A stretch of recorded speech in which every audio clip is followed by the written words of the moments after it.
साथ यशी शुक्ला बात करेंगे एक्टिव हुई माया और सीधे आपको ले चलते हैं लखनऊ, जहां पर मायावती प्रेस कॉन्फ्रेंस करें। क्या कुछ कहने सुन लेते हैं। बीएसपी सरकार की रही जनहितैषी नीतियों के बारे में भी पार्टी को प्रदेश की जनता को जरूर बताना है, ताकि यहाँ फिर से सन 2007 की तरह ही पुनः अपनी पूर्ण बहुमत की सर्वजन हिताय व सर्वजन सुखाय की नीतियों पर आधारित सरकार बन सके।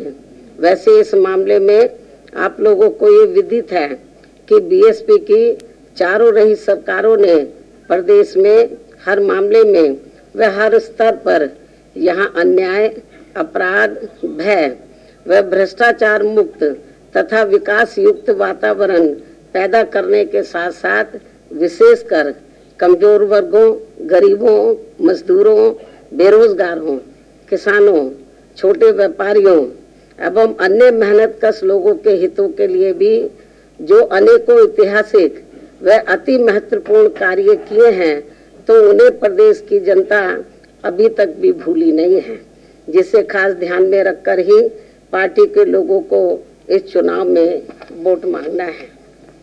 ये भी इनको बताया जाएगा।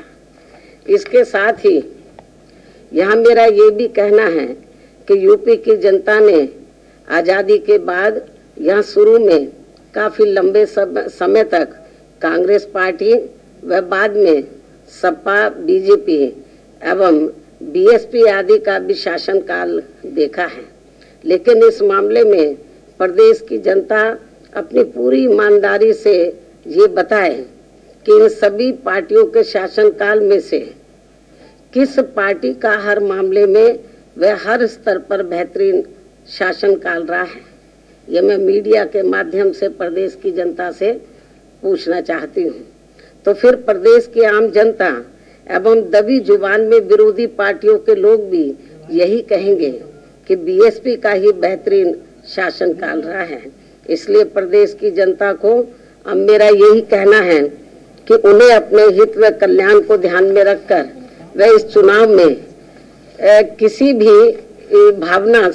भी भावना में न बहकर तथा इनके प्रलोभन भरे चुनावी घोषणा पत्रों आदि के भी बहकावे में न आकर, बल्कि बीएसपी के ही रहे बेहतरीन शासनकाल को फिर से यहाँ सत्ता में वापस लाना है, जिसकी इस समय प्रदेश की जनता को काफी सख्त जरूरत भी है।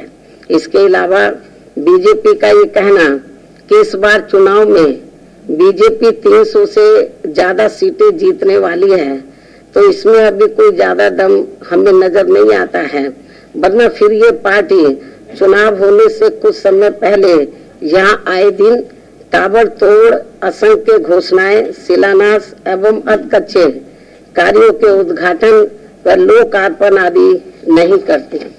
साथ ही ये पार्टी अपने केंद्रीय नेताओं व केंद्र सरकार के वरिष्ठ मंत्रियों को भी अब यहाँ थोक में नहीं भेजती।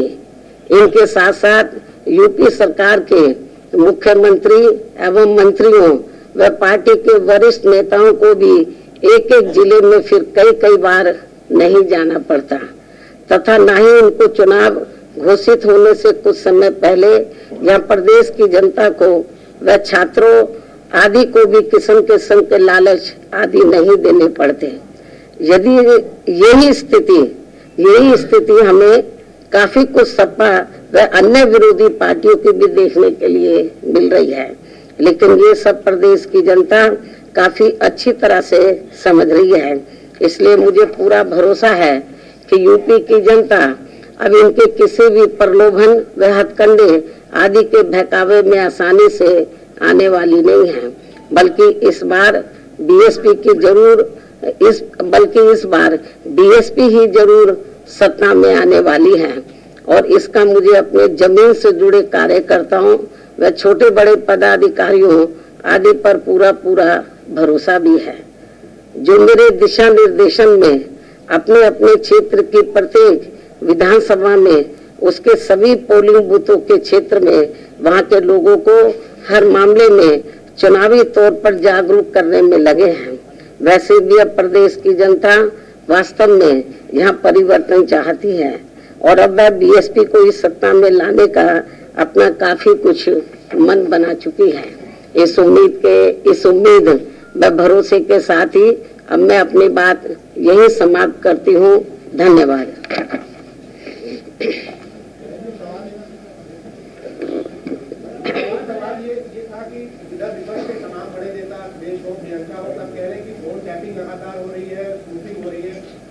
आपको लगता है कि ये सरकार जो भाजपा सरकार अभी है विपक्ष के बड़े नेताओं का जिससे आर्थिक सत्ता चाहती हो उनकी फोन टैपिंग करा रही है या उनके सोशल मीडिया अकाउंट को हैक कर रही है? इसके बारे में मुझे यही कहना है कि जब सेंटर में कांग्रेस पावर में होती है तो कांग्रेस यही काम करती है। अब बीजेपी सेंटर में पावर में, अब बीजेपी भी यही काम कर रही है।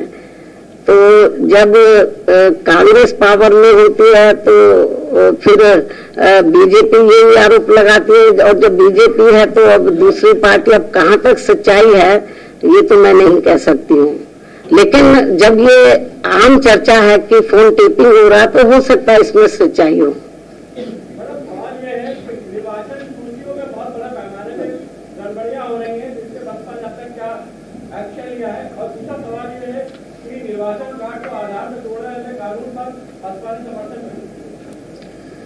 इसके बारे में मैं आपको बताना चाहती हूँ कि अभी जो आप त्रुटि की बात कर रहे हैं तो हमारी पार्टी के लोग अपने अपने जिले में जब इनको उधर के जिला निर्वाचन अधिकारी बुलाते हैं तो अपनी त्रुटियां वहां पर ये रखते हैं।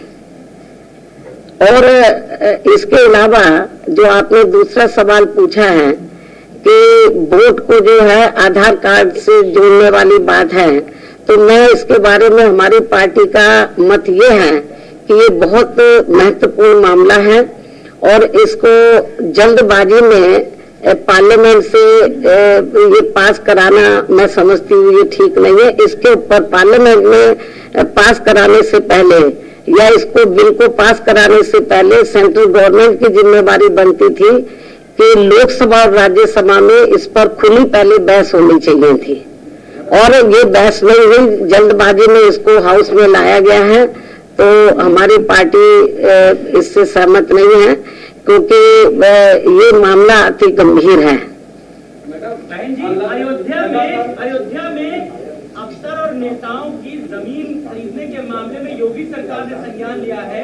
खबरें हैं कि बहुत सारे नेताओं और अफसरों ने वहां पर जमीन खरीदी है राम मंदिर निर्माण से पहले, और इसकी जांच कराने के लिए योगी सरकार ने कहा है। तो क्या राम मंदिर निर्माण से पहले वहां पर जो जमीनों को लेकर के एक बड़ा विवाद था, बड़ा प्रश्न था, वो घटना कैसे देखती हैं आप? क्या सच्चाई दिखती है आपको? ये मैंने मीडिया के माध्यम से मुझे भी जानकारी मिली है। ये मामला अति गंभीर है और इस मामले की उच्च स्तरीय जांच होनी चाहिए, और हमारी पार्टी तो ये चाहेगी कि माननीय सुप्रीम कोर्ट इसमें दखल दे तो ज्यादा बेहतर होगा। और यदि ऐसा कुछ हुआ है तो मेरे ख्याल स्टेट गवर्नमेंट को इसको गंभीरता से लेना चाहिए और सेंटर को भी इस मामले में दखल देकर स्टेट गवर्नमेंट को उनको निर्देशित करना चाहिए कि यदि कुछ ऐसा हुआ है तो जो भी कुछ जमीन वगैरह उन्होंने खरीद फरोख्त किया है तो वो रद्द होनी चाहिए। मामला चल रहा है, काफी दिनों से वो लोग धरने पर बैठे हैं जो गार्डन में कई मेहनत से हैं, उस पर आपकी पार्टी का क्या दोबारा रिपीट करो। 69,000 शिक्षक भर्ती मामला चल रहा है, उनका कहना है कि घोटाला हुआ है, बहुत बड़ा घोटाला है, और इसको लेकर काफी दिनों से वो जो है धरने पर बैठे हैं, लगातार जो है भाजपा कार्यालय में प्रदर्शन करते हैं, कई जगह कर चुके हैं।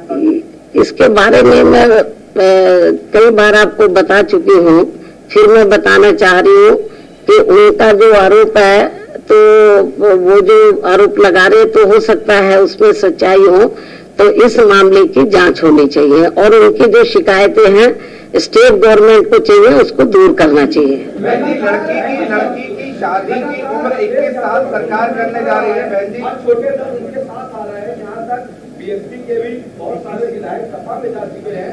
सपा का कहना है कि ये नई हवा सपा के साथ है, आप क्या कहेंगे? ये तो वक्त ही बताएगा, जब रिजल्ट आएगा तो फिर आप मेरे से सवाल पूछना। बहन जी, सवाल ये कि बीजेपी के तमाम नेता रैली कर रहे हैं, प्रधानमंत्री से लेकर के अमित शाह सभी लोग यूपी में, आपकी रैली से कब से शुरुआत हो सकती है? आपको बता दिया जाएगा।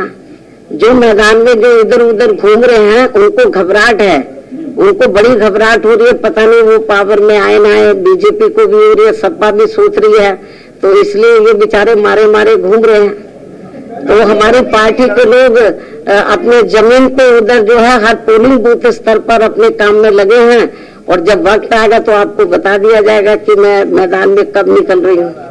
लड़की की शादी की उम्र सीमा 21 साल हो गई है, इम्प्लीमेंट होने जा रहा है, इसका आपका क्या कहना है? क्या क्या बोला?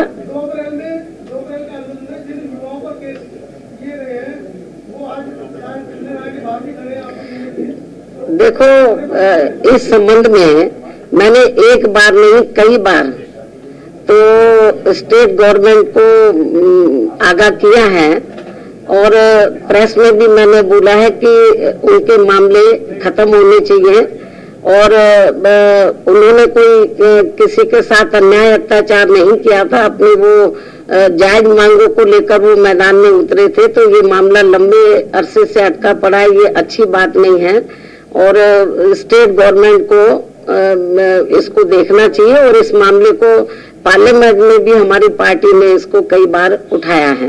बहन जी, लड़की की शादी की उम्र 21 साल सरकार ने कर दी है, इम्प्लीमेंट होने जा रहा है, इस पर बसपा का क्या? अब आपके पास कोई सवाल नहीं बचा है।